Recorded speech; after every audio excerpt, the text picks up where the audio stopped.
Hey, how's it going guys, Chris here, and welcome to another Battlefield 1 weapon guide. In this video, we're going to be taking a look at the Martini Henry Sniper, a new scout weapon variation which was released in the spring update, and as you can probably guess from its name, the sniper variant does exactly what it says on the tin. It's a Martini Henry rifle with a bipod and some long range optics. Quite a lot of people have been asking for a scope Martini since the game even came out, and so this is literally DICE's answer to those requests. But does slapping a long-range telescopic sight on a mid-range rifle improve it in any way, shape or form? Well, I guess that depends on who's using it. The sight definitely gives a cleaner view over longer ranges, but at the same time emits scope glare, with it having a higher magnification.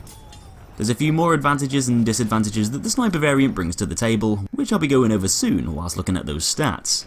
But first and foremost, actually unlocking the Martini Henry Sniper is going to take some time and patience, as you're going to have to complete two separate challenges in order to use it. Task number 1 requires you to net yourself 300 kills with the Martini Henry Infantry, which is unlocked at Scout Rank 10. So if you haven't already reached Scout Rank 10, then you're going to have to go out and do that first. Once you have the infantry variant, hop into your favourite game mode and just keep killing enemy players. If you keep using the gun, then this one shouldn't take too long. As for task number 2, you'll need to get 25 kills with the Bayonet Charge, which shouldn't really be too difficult either, especially as you can use the bayonet on a variety of different weapons for different classes. The fact that you can equip a bayonet onto your Martini Henry Infantry means that you can go for both assignments at the same time. And because you can pretty much use the bayonet whenever you want, those 25 kills can be gathered very easily. Though if you want to complete this challenge as quickly as possible, then I'd advise using the scout spotting flare on the floor nearby to see the whereabouts of your enemies in closer proximities. And with good timing, this can make it a lot easier to predict player movement and hit at the players when they least expect it. Once you've accumulated the 300 Martini Henry Infantry kills and the 25 bayonet kills, then the Martini Henry Sniper is all yours, and you'll be able to find it with the other scout class primary weapons. But is it really worth all of that hassle? It's time to find out. Statistically, the Martini Henry Sniper actually doesn't do anything to improve the gun over the standard infantry variant.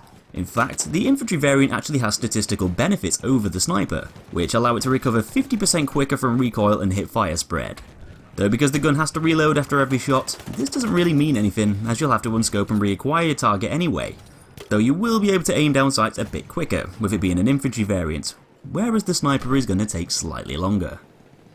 The Martini Henry's damage remains exactly the same over both variants, so it's going to deal 90 damage up to the range of 20 meters, and from here it'll start to increase all the way up to 112 damage at 42 meters, reaching the gun's maximum damage output.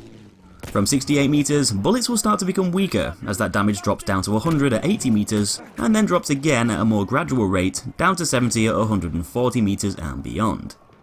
So quite a lot of numbers there for your brain to try and digest. But in layman's terms, the Martini Henry Sniper is going to kill an opponent in one shot to the upper body between the ranges of 30 and 80 meters, giving it one of the biggest sweet spot zones out of all of the scout rifles. And if your enemy lies between the ranges of 42 and 68 meters, then that extra damage that the gun can dish out is going to allow for a one-shot kill against the lower body and upper arms too, meaning the gun is going to be able to take down enemies more consistently at those ranges. With the Martini being more of a mid-range weapon, having its sweet spot zone set fairly early, this kinda negates the need for long-range optics, as if you want to get the most out of the weapon, you're going to be best using it against players within that one-hit kill zone.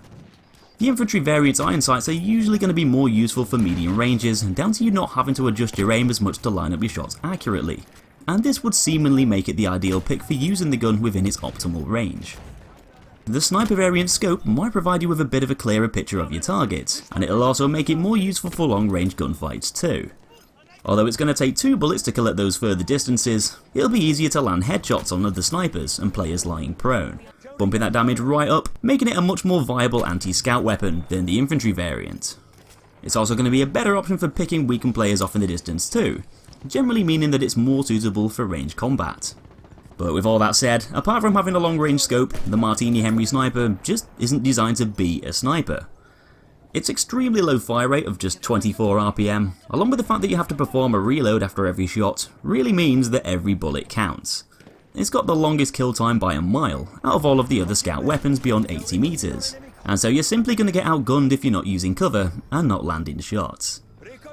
The fact that the Martini Henry has a ridiculously low muzzle velocity of just 440 meters per second, which is half of the Gavir 98's, hitting targets at long range isn't exactly a very easy thing to do, unless your enemy is stationary.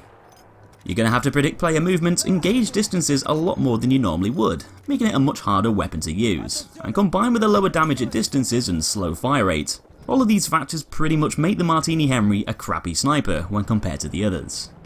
It can still do the job, and in the hands of a skillful player can still be a feasible long-range weapon, but just don't rush out there expecting this to be an amazing sniper rifle, because it's not.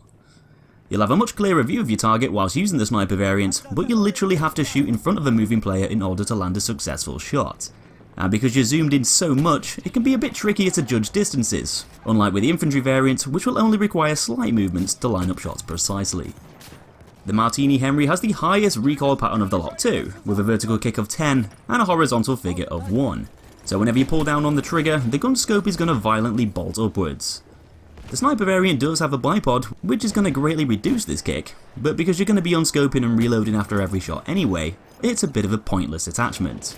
But at least it gives you a better view of your target as they hit the floor. So overall, the Martini Henry Sniper variant is a funny weapon, as it's mainly been put into the game to please the fans asking for it, but at the same time to shoot down the idea that the Martini Henry could be a successful sniper rifle. The addition of a long-range scope and a bipod makes the gun more of a viable option for longer-range gunfights, as it'll give you a better view of the enemy that you're aiming at. But at the same time, its lower damage output at long distance, slow rate of fire, high recoil, and low muzzle velocity are all factors which are going to go against the gun's effectiveness at these longer ranges. The Martini's sweet spot zone lies at mid-ranges, and so it's still going to give you the best results here.